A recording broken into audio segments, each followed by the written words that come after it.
On Wednesday, a few of us were privileged to be able to take out the boxes of hope, the food and gifts to folks who we've been put in touch with, who through the Vine, people either that we knew directly or people who recommended other people who are having a hard time. They got in touch with them and said, look, can you help? And because of lots of the generosity that you gave, we were able to do that. There was loads of stuff and it was brilliant. Thanks to all of you that gave food, that gave money, that were willing just to deliver it. So on Wednesday afternoon, I was part of that, and I had 3 families to drop off to. One small family, mum and 2 kids, clearly down on their luck. Things just didn't look great there, but she was so grateful for what was received. And I had 3 bags of stuff for her, so I took the first 2 to her door, and she took them in and she said, well, thanks ever so much. I said, no, there's more. And and amazed that there was more. Another single mother just moving into a house from down south, don't know the story, don't need to know the story, who knows what had gone on before, but someone had recommended her to us because she's just not in a great moment in life right now, and it was brilliant to be able to offer her some food and stuff for Christmas.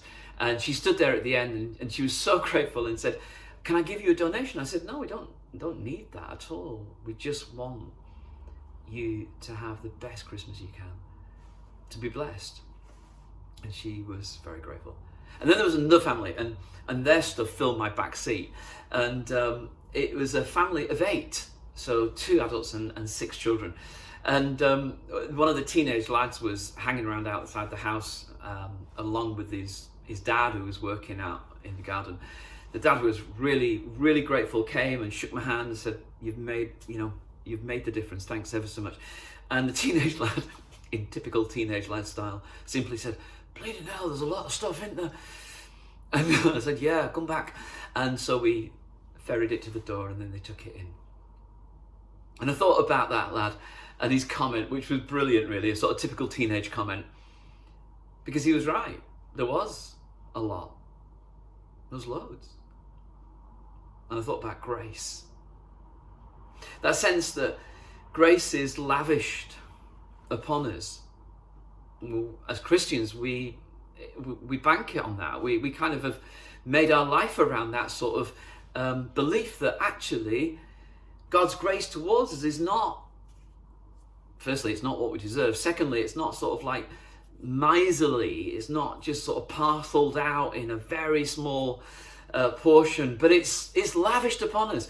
One of the disciples would later write, how great is the love that God has lavished on us, that we should be called children of God.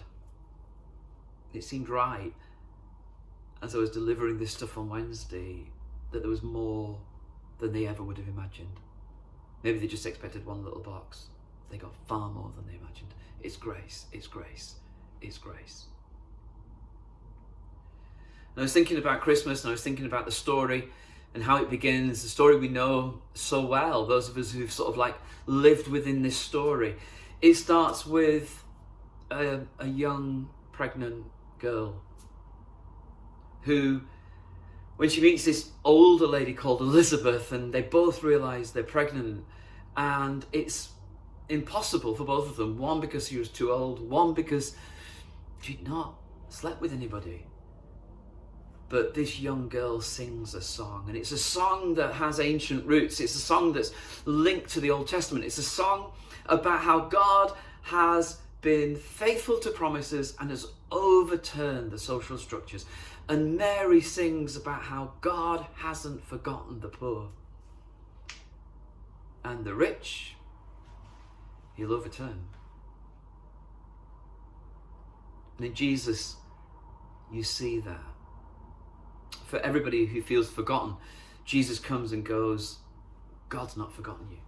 For everybody who feels on the outside of society, Jesus comes and goes, God hasn't left you out. To those who worry deep down that they're not good enough for God, Jesus comes and goes, the grace is lavished upon you. When Mary sang it, I think what she expected was a social revolution. She thought that the powers and the authorities in charge at the time would be overturned and that there would be some sort of revolution. And she was half right, because there was a revolution. It was just much bigger than she could imagine. Because the issue wasn't that the Romans were in charge. The issue wasn't that there was injustice. It was bigger than that. It was that there was a devil who had kept the world contained, and God hadn't forgotten his own world. And he sent his son to die that the world might be free. And when we act in ways of kindness and generosity and lavish grace, we echo God's own heart. And when we offer it to other people, it's a way of reminding ourselves that actually we too need this. It's not that we've got it all together. If you're part of our church, there's nobody in our church actually thinks they've got it all together. We're all in the same boat. We all know how much we need that grace. And all of us are so glad that it's lavished upon us. God loves us not because of anything anything we've done that's worthwhile. God loves us not because he looks at us and goes, "Oh, what tip-top people." God loves us out of grace. More grace than we ever might imagine. So, for you and I today, those of us that worry that somehow we don't quite make the grade, that somehow God must be disappointed, because sometimes we fear that other people are disappointed in us, and sometimes we feel deep down that we're disappointed in ourselves. Receive the good news of grace, lavish grace, more than you would imagine, because sin has been broken, because a child was born, because God is with us, because it's Christmas.